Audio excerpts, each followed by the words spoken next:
sore guys, ini Adzan Asar.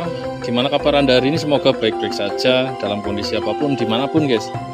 Ya, kali ini saya pengen ngobrol-ngobrol ya dengan masternya, sekalian bawa Swiseki yang telah dibersihkan untuk ditataki guys. Ya, Swiseki itu bukan biseki guys, ya lain. Jadi Swiseki itu paling hanya boleh dibersihkan tanpa boleh dibentuk atau diedit ya. Jadi ada beberapa batu yang memang harus melalui proses pembersihan dulu. Karena apa? Karena batu itu setelah jadi dalam pembentukan alam, batu itu masih terendam di dalam air, di dalam lumpur, sehingga ada semacam kayak residu-residu yang berbeda karakternya dari batu asli.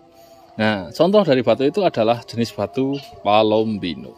Batu ini ketika masih berkulit itu sama sekali tidak bisa dinikmati ya, kecuali bentuk-bentuknya yang mungkin. Nah, contoh ini udah dibersihkan, ini udah dibersihkan, ini yang belum dibersihkan. Nah, ini tanah isinya, dia udah kelihatan ekstrim-ekstrimnya, tapi akan lebih terlihat cantik, akan lebih terlihat dalam ekstrimnya ketika dibersihkan. Karena apa? Residu-residu yang nempel pada batu Swiseki ini agak tebal dan prosesnya juga agak panjang ya. Tidak semata-mata prosesnya itu sedikit, tidak. Dan ini selalu berulang-ulang, selalu ditemukan. Malah justru ketika menemukan sebuah Swiseki Palombino jenis ini, ketika udah bersih, rata-rata bentuknya udah halus. Kenapa? Kayak gini mohal terjadi guys. Apalagi kayak gini yang ekstrim-ekstrim kayak gini. Nah, ini mohal terjadi ya, yang tipis-tipis kayak gini. Kenapa? Karena kalau udah bersih, udah halus, biasanya udah berada di sungai besar, di mana dia sudah melalui proses tumbling alami atau bergesekan, berbenturan dengan batuan-batuan alam. Kali ini kita akan bawa ke tempat masternya, ke tempat ini masih kotor ya. Ini dalamnya nanti bisa hitam kayak gini bentuknya. Ya itulah prosesnya, ya lumayan panjang dan lama guys. Kita akan bawa batu ini dan batu ini guys. Ini baru belum selesai sebenarnya sih, cuma udah penasaran ya. Ini masternya yang memperjuangkan batu Palombino di Kebumen, karena ternyata Kebumen itu depositnya hebat ya. Wih, indah guys. Ini karakternya udah pegunungan-pegunungan yang kompleks ya. Nah, ini ada sungai-sungai yang dalam juga. Ini ketika bahan, masalah mumeti banget guys. Ini tebalnya, ini tanah karena ini benar-benar dalam. Ini tanahnya bisa sampai segini guys. Ini hampir kebungkus tanah. Kelihatan hanya ini juga rapet ya. Itu ya, mengapa itu prosesnya juga sangat lama dan sangat telaten. Ini kalau udah jadi, lihatnya nanti kayak gini guys.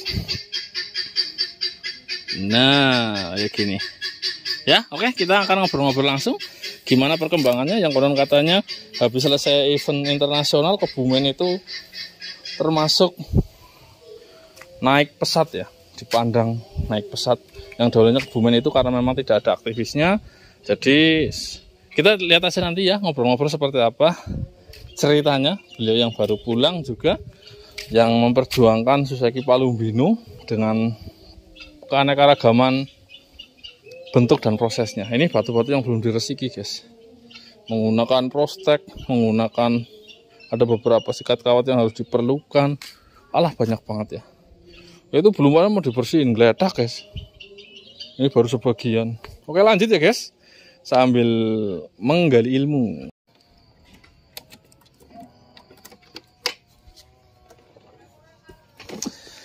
Iya, ini guys, kita udah sampai di tempat masternya ya.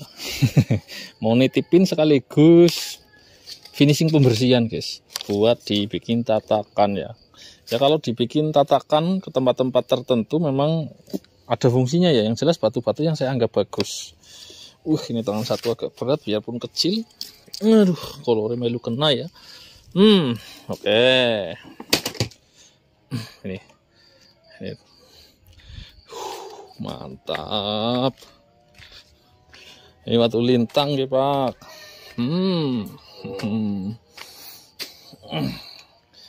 Masih butuh. Nah, ini Pak Wahid ya, salah satu pejuang Palombino. Awal mula Palombino Kebumen itu diakui dan diperhitungkan. Bahkan kemarin itu termasuk Kebumen itu benderanya naik tinggi banget. di mana event apa ya Pak? Eventnya jenis ini ya Pak? IBC apa Pak? BCI singkatannya apa Pak? Bonsai Club Internasional. Oh, tarafnya internasional ini ya? Iya, internasional. Internasional guys, ngeri guys.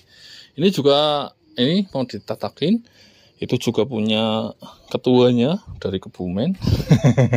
Iya, jadi benar-benar harus melewati proses yang panjang ya. Ini mana air terjunnya Pak, genah banget Pak. Jos banget ini. Iya, terjunnya. Ini masuknya marmer masih ya. Iya. Nah, batu punya kualitas ya, panoramanya. ke temanya apa cara Rika Pak? Temanya tetap apa ya? Apa? Kayaknya siapa orang bahasa Inggris toh? Oh. Iya. Jurang apa? Dataran tinggi dan itu ya, dataran tinggi. Tebing. Pertebingan. Pertebingan. Kalau kayak candi Pak, kayak candi ujarku barang lu. Candi itu apa masuknya? Itu bukan panorama, kalau candi kan buatan orang. Oh gitu. Iya, kalau panorama alam itu candi itu enggak masuk panorama alam. Nah, jare kan batu Swiseki itu harus memiliki tema atau judul. Betul. Ya. Nah, kira-kira ku judulnya apa? Judulnya ya tebing aja. Tebing marmer. Tebing marmer. Kebetulan ini apa Gunung Marmer juga bisa, tebing marmer juga bisa. Karena di alam ada Gunung Marmer. Ya, di Itali, daerah Itali, Turki itu ada. Kadang saya kan nemuin ini loh, apa judul-judul dalam kontes batu Swiseki, judulnya gue sing setinggi langit, otokono Bukit Dewa, terus ini apa bukit apa keabadian. Nah, itu pengaruh apa enggak sama penilaian? Terus judul itu gimana ya? Nggak kena nilai apa ora ya? Enggak. Kalau untuk pengaruh penilaian enggak, cuman lebih ke apa ya, penggambaran yang sebenarnya yang logis gitu loh. Penggambaran yang logis. Lebih real ya judulnya. Real. Kalau kita mau ngasih judul batu itu lebih real dan lebih mudah diterima. Orang tuh nggak terlalu apa berimajinasi yang jauh lah. Kalau kayak gunung ya dibilang gunung, nggak usah dibilang lainnya. Kayak tebing ya orang sekilas lihat aja, oh iya tebing gitu. Mudah ditangkap. Kalau mau kasih nama yang apa kayak fantasi itu sebenarnya apresiasi lebih, mungkin orangnya kayak biasa apa ya imajinasinya kayak puisi loh. Ya kayak itu. Itu nggak masalah sebenarnya, itu kan itu udah dibolehkan juga. Tapi itu nggak mempengaruhi penilaian. Yang penting temanya itu tebing gunung. Nanti ada penambahan misalnya gunung apa itu nggak masalah. Iya, sekedar informasi, beliau juga termasuk ya udah dianggap sesepuh ya di Swiseki Indonesia. Nah, kemarin sebagai pembicara juga di eventnya, dan banyak sekali diskusi-diskusi yang akan mengangkat khususnya pertama dulu di Kebumen. Diskusi itu akan menunjukkan loh bahwa batu Kebumen itu seperti ini. Nanti ujung-ujungnya itu batu Kebumen di Swiseki itu sangat dipandang. Sekarang aja udah ini termasuk juara umum apa tuh? Nggak ada juara umum. Nggak ada juara umum. Tapi prosentase kita lebih dari 50% batu itu guys dihargai. Maksudnya dapat penghargaan. Iya. Dianggap kualitasnya itu sangat bagus. Ini di event internasional loh guys. Iya. Kemarin jurinya pun internasional. Dari mana aja Pak kemarin Pak? Dari Filipina, Australia, Amerika Latin. Gitu. Keren bro. Iya. Master Golden rawani dolan guys, ngono. Duitnya langka ya rawani dolan. Nah ini jadi cita-cita. Kemarin itu kan ada event di Tangerang ya. Tangerang ya. IBC. Ya BCI di BCI ya. BSD. Bonsai Klub internasional. Jadi Swiseki itu semua itu prosesnya bareng ya. Kontesnya itu bersama dengan bonsai ya.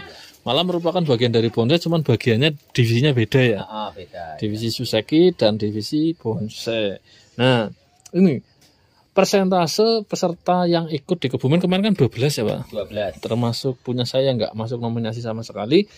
12 itu dari berapa itu Pak? 250 Gila batu. ya. Iya. 12 dari 250 batu. Dan kita 7 masuk.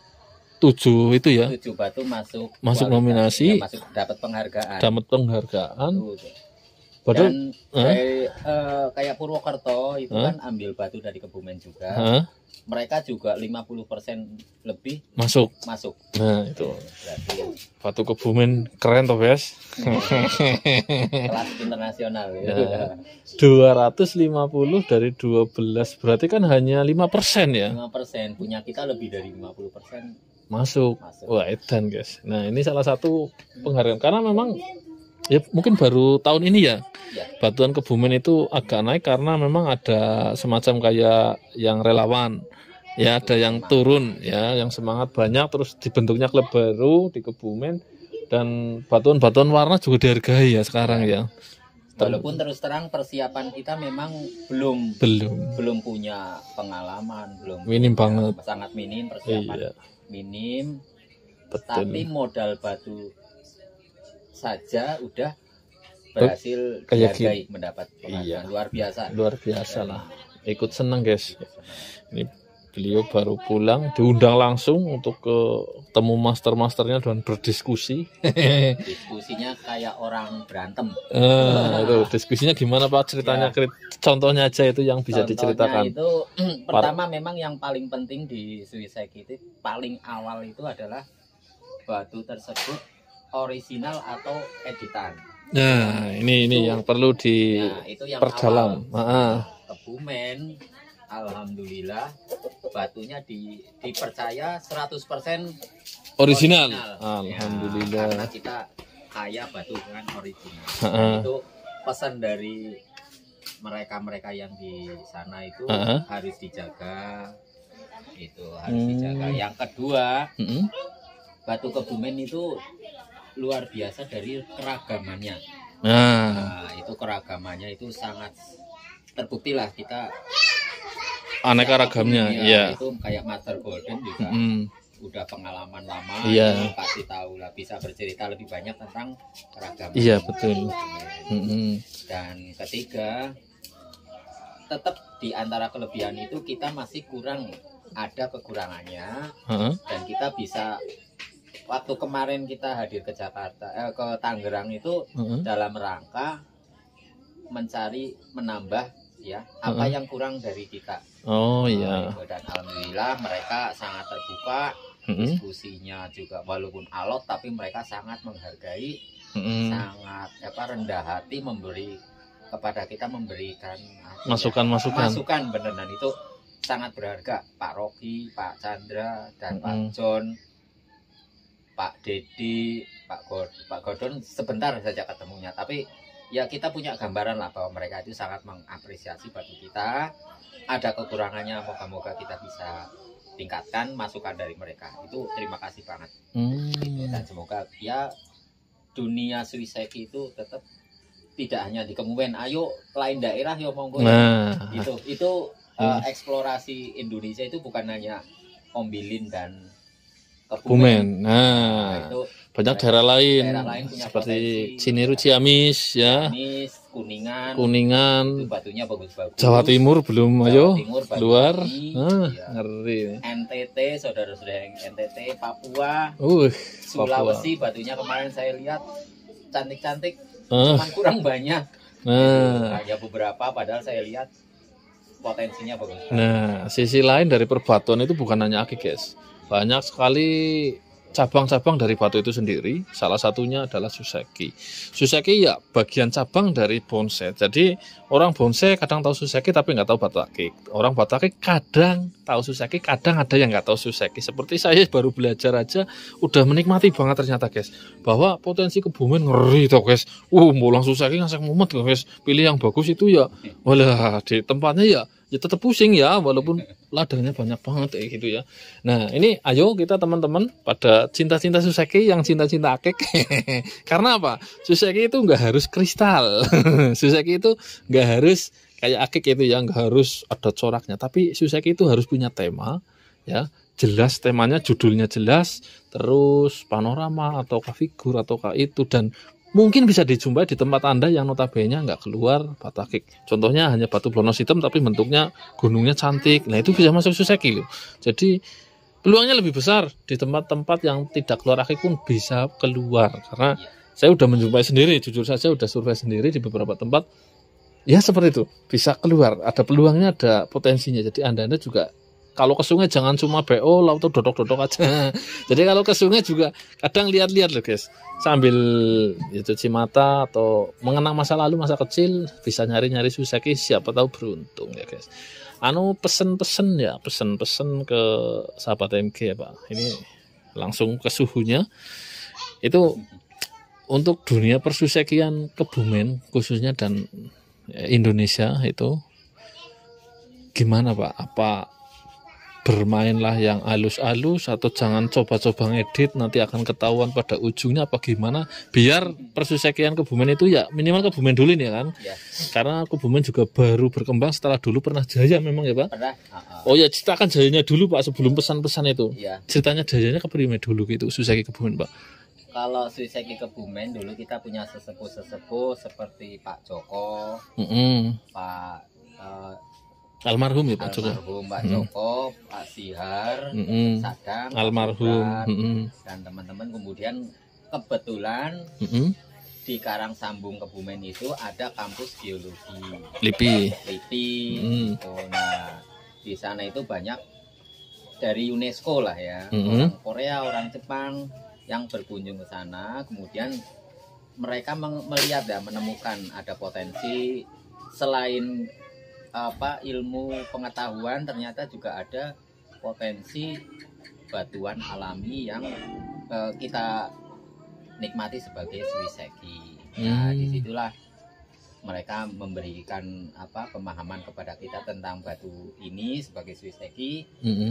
Ada yang bisa diangkat lah dari Kebumen ini, terutama yang asli ya, karena kita tahu di segala bidang tetap ada hal yang komunikasi dengan mereka itu lewat Facebook, grup-grup yang di luar atau grup yang di Indonesia. Itu nanti kita belajarnya, tapi yang nggak usah keburu-buru, nggak usah terlalu kepingin cepat pinter lah, semua itu proses pelan-pelan. Syukur-syukur dibarengi pengalaman bolang, itu penting banget. Ya, pengalaman bolang langsung itu pengaruh ya. Pengaruh. Nanti kita bisa dari situ kita tahu ciri-ciri khas batu asli atau editan itu kalau kita punya jam terbang tinggi di bolang.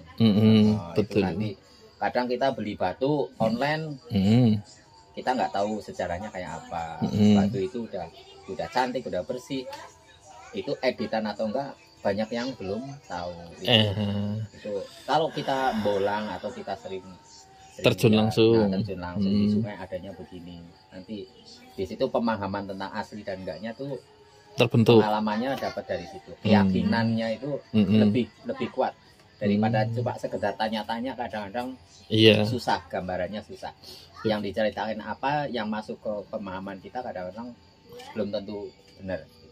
Tapi kalau kita sering bolang, itu yang penting itu. Kedua, kalau kualitas Suiseki yang bagus seperti apa, itu lama ya, maksudnya belajarnya lebih kepada jiwa seni, atau kadang-kadang kemampuan orang itu untuk ya, kayak kita ini sebenarnya Suiseki itu bukan buatan manusia. Makanya kita nerima itu apa adanya, dapatnya jelek ya disyukuri, ya, adanya seperti itu, dapatnya bagus, itu alam yang menyediakan, bukan kita yang membuat. Jadi bagus dan enggaknya itu memang.